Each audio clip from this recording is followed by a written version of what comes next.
Ang mundo ay sinakop ng isang laro na tinatawag na Fantasy New World, at ang ekolohiya ay sumailalim sa malalaking pagbabago. Lumitaw ang isang puno sa langit na may taas na 10,000 metro sa baybayin, at isang malaking butas na may lapad na 50 kilometro ang lumitaw sa gitna ng mundo. Lumitaw ang iba't ibang mga halimaw. Matinding hirap ang dinanas ng sangkatauhan sa trahediyang ito. Pagkatapos ng pangyayaring ito, maraming mga manlalaro ang sumulpot. Hindi lamang sila nakikipaglaban sa mga halimaw at nagtataas ng antas, kundi mayroon din silang iba't ibang kakayahan. Nagsimula pa lamang ang sangkatauhan sa pakikipaglaban.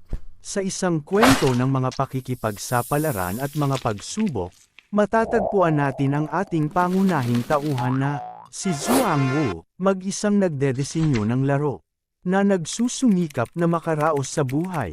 Biglang tumunog ang cellphone, matapos tumanggap ng tawag mula sa kanyang landlord si Ma Chan na humihingi ng bayad sa upa, ngunit nagbabaka sakali pagpaliban para makabayad sa makalawa.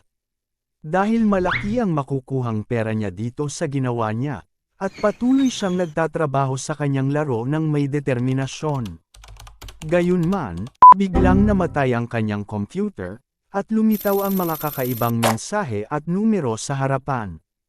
Makalipas ang ilang sandali, nasira ang kanyang computer at sumabog at umuusok ito.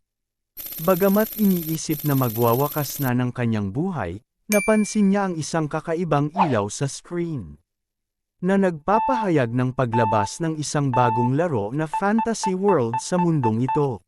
Biglang lumindol, at nagsilabasan papalayo sa gusali ang mga tao, at laking gulat nilang lahat, sa pag-aalingaw-ngaw ng mundo sa paligid.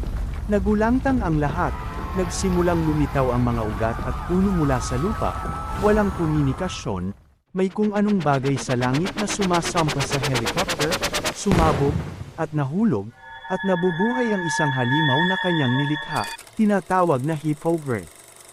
Sinubuka kang ng hippogriff, at akihin ng isang batang babae, nagkakagulo at nang sitakbuhan ang mga tao papalayo, ngunit iniligtas ito ng pangunahing tauhan, tinangka sa gipin at takpan ang tenga ng bata. Habang nagkakagulo sa paligid, biglang may lumabas sa likod at may lumalaban at nagwawagi ang isa pang malakas na halimaw, isang unicorn wolf, laban sa hippogriff. Sa kabila ng pag-aalinlangan at panghihina, bumagsak ang pangunahing tauhan, at nagising na lamang sa isang silid ospital, napagtanto na ang mga pangyayari na kanyang nasaksihan, ay tunay na gaganap sa kasalukuyan. Binuksan ang TV at nanunood ng balita.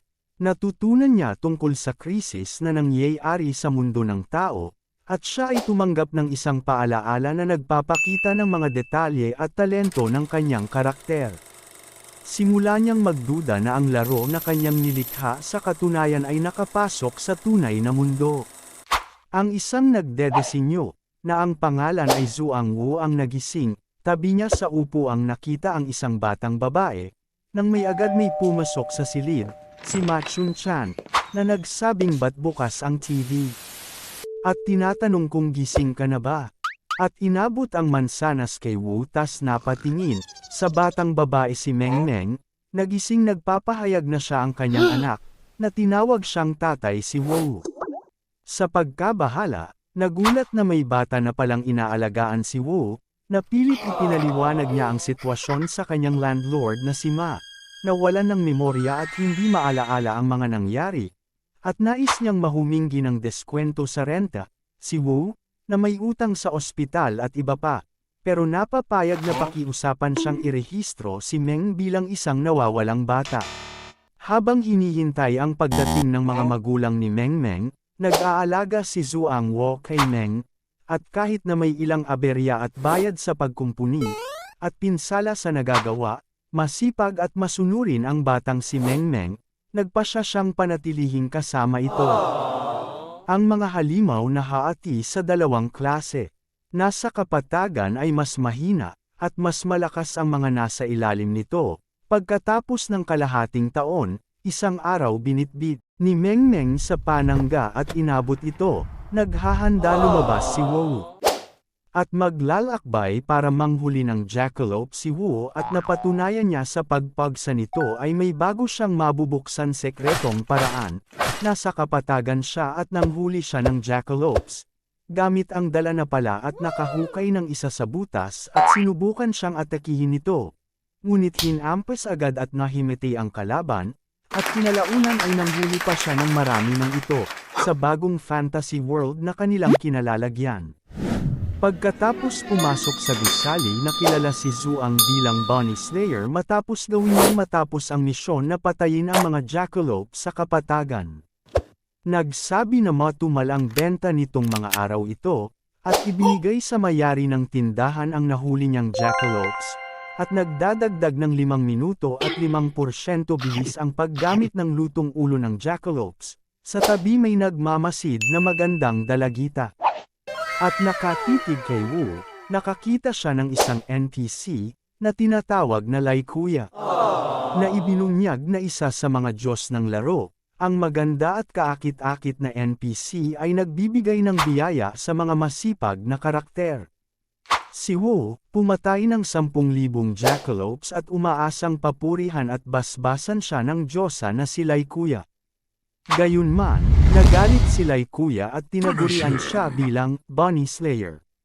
Siya ay hinawakan at binalibag sa sahig ng bayolenteng paraan at pinagtatadyakan ni Lai Kuya, na nagpapakita na ang ipinataw ng Diyosa sa kanya ay sumpa at ginawang demonyo.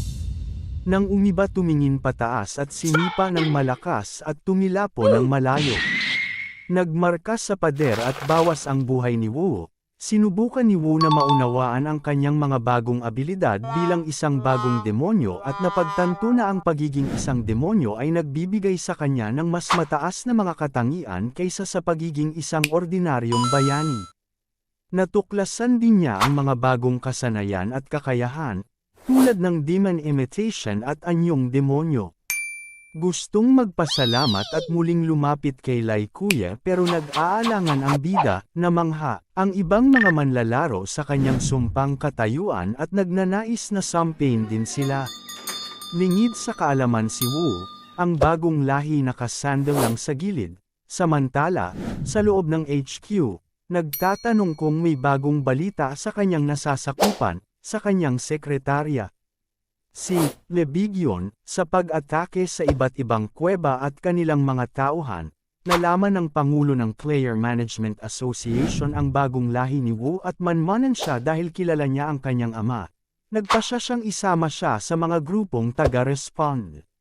Patuloy na naghahabol si Wu ng mga jackalopes, at patuloy na nagpapataas ng antas bilang bagong isang demonyo.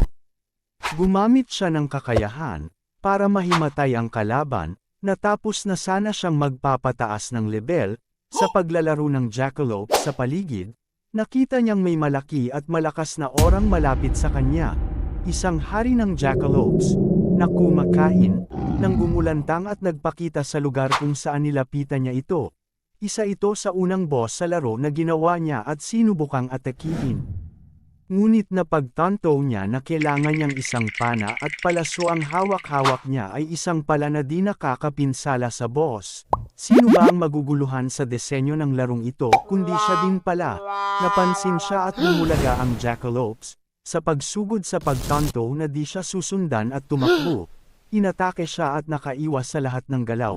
Bagay na madali sa bida, dahilan na mas lalong nagalit ang hari, at nagsisabing sambod sa kay Wu, at halos maabutan na niya ang mga atake nito. Habang umuurong si Wu, nagbabala siya sa ibang mga manlalaro, tungkol sa boss, ngunit sa halip na sumunod, sa kanyang payo, itinuturing nila ito bilang pagkakataon, para sa bihirang kalakal at nauwi sila sa paghabol din sa mga jackalope. Naunang tumakbo at kumarepa papalayo si Wu bagay na gulat sa samando na grupo, upang makatakas si Wu, at nagsisabing magpapaalam muna siya dahil may alaga bata pa siyang papakainin. Kinagabihan, bumalik si Wu sa kanyang apartment, binati siya ng kanyang anak, Meng, at tinanong kung anong ginawa niya buong araw na ito.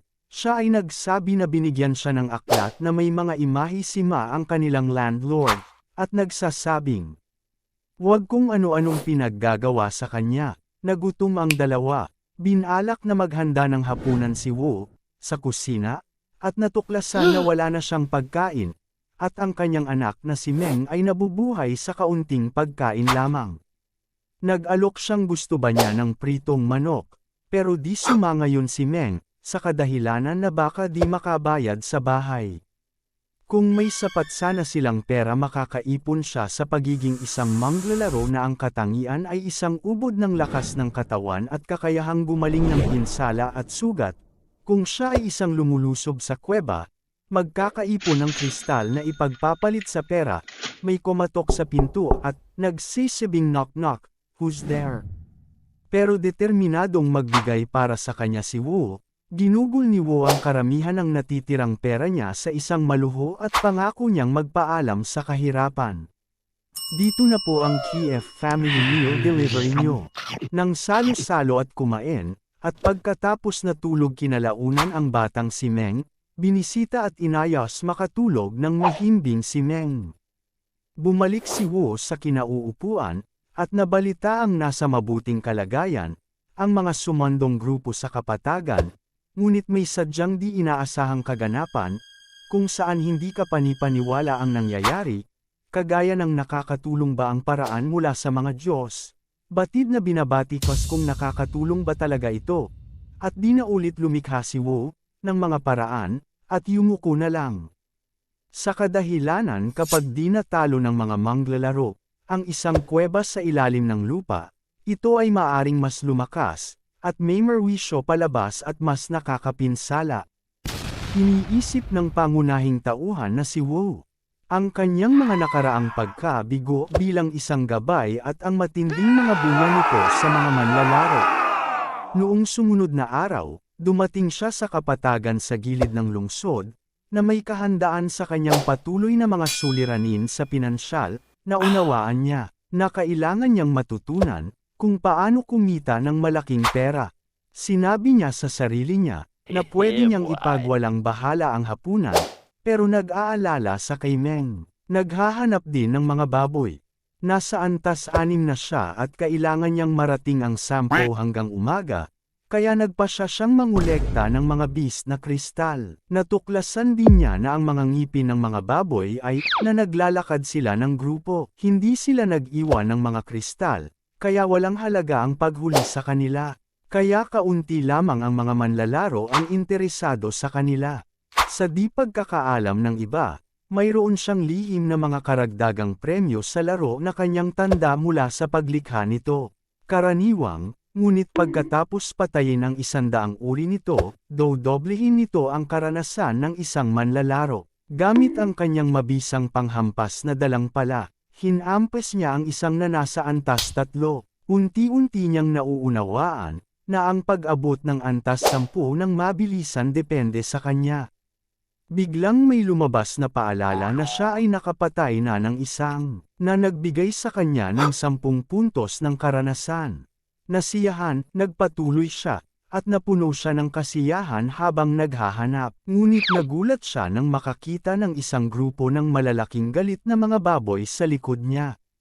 Tumakbo siya at nagsabi ng sorry sa mga baboy na malapit sa kanya, ngunit sila ay nagpatuloy. Lumabas ang paalala na na-reset na ang kanyang skill na demon imitation, kaya uminto siya sa pagtakbo at dahan-daang humarap sa mga humahabol. Nagpapakita na ngayon ay oras na niya para makipaglaban. Sumalakay siya sa mga baboy, nagdulot sa kanila ng takot at pagkabagsak. Sinadya niyang patayin ang mga ito, gamit ang kanyang pala, at nadagdagan ng 50 puntos ng karanasan sa bawat isa.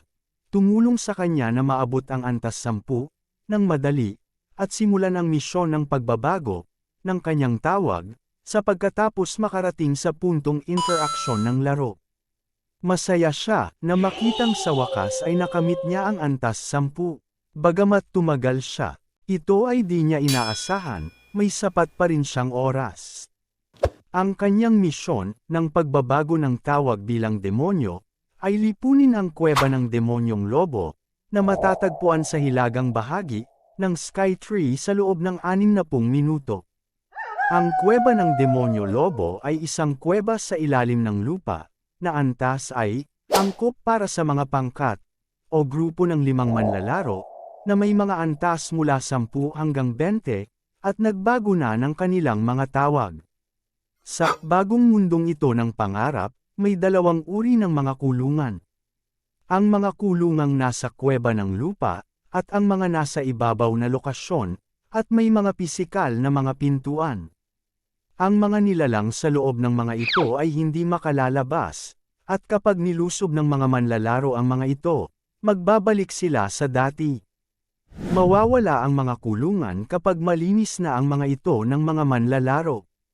Nadama niya ang hirap ng kanyang misyon, ng pagbabago ng tawag at inisip na, tila sadyang siya ang binabantayan ng sistema.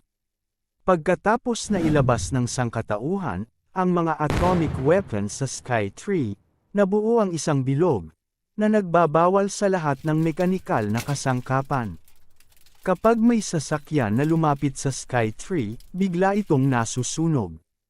Kapag may lumapag na eroplano sa tanggulan, nawawala ang lakas nito, at hindi makakapasok ang mga signal.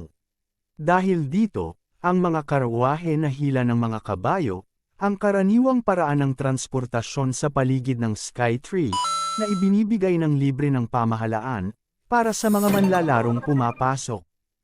Natuwa siya, sa magandang kapatagan na, nagpapakita na ang kalikasan, ay mas umaunlad kapag walang pakialam ang tao.